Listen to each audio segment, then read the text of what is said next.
Okay, let's go to file item number 7. Dr. Goodwin. Well, thank you. So what this agenda item deals with is the nominations for the new Independent Science Board member. And just to put this a little bit into context, you're probably very aware that Dr. Mike Healy, a former lead scientist, long-term serving member on the Independent Science Board, stepped down in May as a result of personal commitments, and he felt that he didn't have the time to do a good job.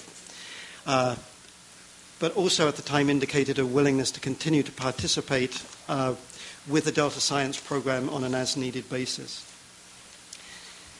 This is this loss has been supplemented by the very recent resignation of Dr. Jeff Mount, and the letter should be there. And Jeff has asked to step down for a different set of reasons. He will be retiring from the University of California at Davis effective the end of October. And he felt that some of his activities, both as Professor Emeritus and other activities, may result in potential conflicts. Dr. Jeff Mount is also a former chair of the Independent Science Board, has a tremendous knowledge, of course, about California water in general. And so my feeling is that both of these members truly have served with great distinction. They both have been above and beyond the requirements. And for us in the Delta Science program, both of these people will be great losses. But it's also a loss, I think, to the institutional memory of the board itself.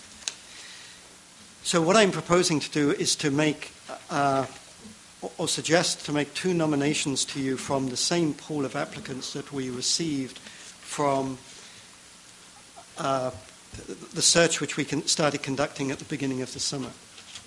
And just to tell you a little about the pool of that applicants, what the Independent Science Board asked was, they asked us to find an engineer that had expertise in the areas of risk, water resources, modeling, hydraulic modeling, geotechnical associated with levees. And that's the pool which we received. So we really gave a lot of thought into the 2 nominations, which I'll talk about them in a moment. And what we were looking for was balance, as in everything that we do. And as part of that, I wanted to continue what Dr. Dahm had put in place, where we had about 30% of the Independent Science Board were local, not directly involved, but they were local. So they're following things in the newspaper, they know what's going on, they know the literature. So they're in a position to inform the rest of the board. The vast majority of the board, 2/3, are from out of state. And having personally served on several of these out-of-state boards, it truly is very difficult to show up when your head's in something totally different ecosystems or whatever, and to show up and really make a meaningful contribution. So what we were looking for was to have people that can provide information, tell you where to look for information, but to maintain the balance of the Independent Science Board as truly independent.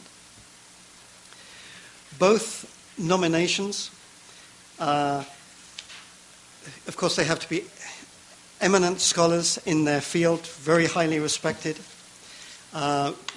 We really got some tremendous applications, I have to say. And one of the search or the filtering criteria I used was that some of those folks had very close alliance with the expertise that already exists on the board. And so what we were trying to do with things like BDCP coming up, we really wanted to make sure that we spread that area of expertise. So the 2 nominations, if we could perhaps go to the PowerPoint, and I'm going to make this very brief. The replacement for Dr. Mike Healy is, Dr. Harindra Fernando. He goes by the name Joe. He holds an endowed chair, you can read his resume, at the University of Notre Dame. Before that, he was at Arizona State University for many years, where he created just a tremendous world-class research program. And that program, the School of Sustainability, is still continuing. And one of the things he did was he was a leader in putting together the smart city network, where they totally instrumented cities to try and understand airflows and the connection with many other things. So his expertise is in flow circulation, hydrodynamics, but why I was particularly enthusiastic, he works a lot on interdisciplinary modeling, the modeling that's at the cutting edge of traditional bounds. He's also worked more recently on climate change, particularly through the Office of Naval Research, and he's also an expert in massive data management and massive computational facilities. So he brings a lot of expertise, data manipulation, how you interpret that data, how you visualize it. The last point I want to make about him, you can see it there, but the National Science Foundation has advisory panels for each of their major areas. And in the area of the environmental sciences, which includes the environment, Dr. Fernando actually sits on that board. So that's really a mark of, well, one of the many marks of how he's perceived by the national and international community. I have to confess a conflict in this. Dr. Fernando served on the Louisiana Coastal Area Science Board for, I believe it was the last 2 or 3 years that I was also on the membership. So we have a connection there. The positive side of that is that I really saw how he interacts on boards, and he is truly just a world-class act, and he delivers. You know, he says he'll do something, bang, it's done. And the chances are it will be in your inbox by the time you get off the plane at the other end. So he's really a very high producer. The second proposal for the nomination is Dr. Jay Lund at UC Davis. He also holds an endowed chair, and I'd like to take a moment to just explain the name behind that endowed chair. Probably the most influential person on the sediment dynamics and on delta issues was Professor Ray Crone. And he was a remarkable individual, a member of the National Academies. He was the founder of the College of Engineering at Davis.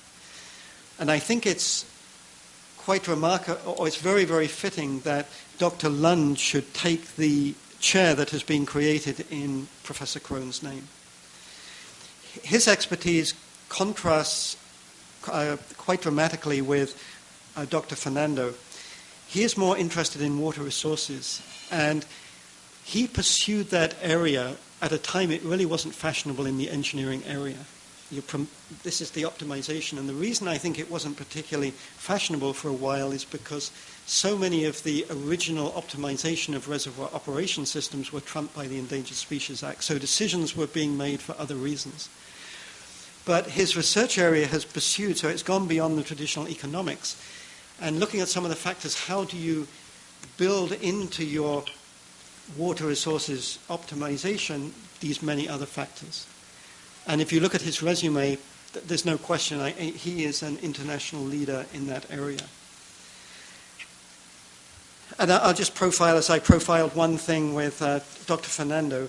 Last year he received the American Society of Civil Engineering Julian Hines Award. So that's a national award given in the area of your water resources, which shows the level in his academic job that he offers. So those are my 2 nominations to you, and I'd be more than happy to take questions. Okay. Member Hank? I move we accept them.